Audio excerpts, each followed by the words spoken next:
Vous écoutez France Culture.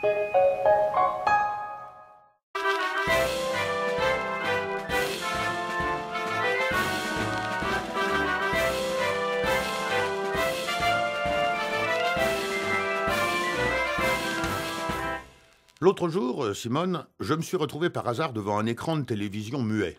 C'est-à-dire que, tu m'as bien compris, que j'avais l'image, mais pas le son.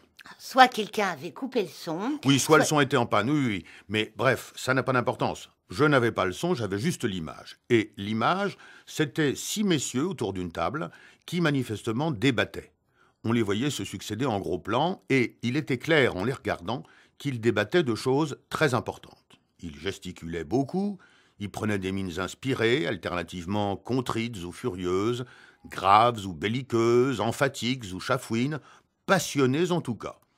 Peut-être, me disais-je en mon fort intérieur, muet lui aussi, peut-être parle-t-il du conflit au Proche-Orient, ou de la question très actuelle des retraites, ou alors du chômage des jeunes, ou encore du réchauffement climatique, ou bien des femmes battues. La seule chose certaine, c'est qu'il devait s'agir d'un sujet essentiel et brûlant. Du sérieux, comme on dit. Voilà.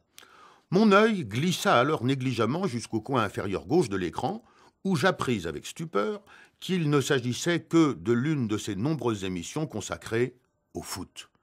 Il y a maintenant des dizaines d'émissions de ce genre, des émissions spéciales pour parler de foot.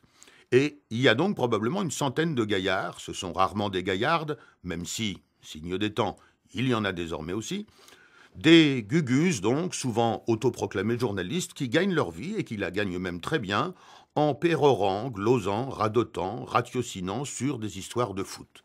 Ils occupent de longues minutes d'antenne pour s'enflammer sur des questions aussi fondamentales que l'Olympique lyonnais peut-il remonter au classement après le changement de son directeur technique? Ou alors, fallait-il faire jouer Tartampion en milieu de terrain contre l'équipe de Pétaouchnok?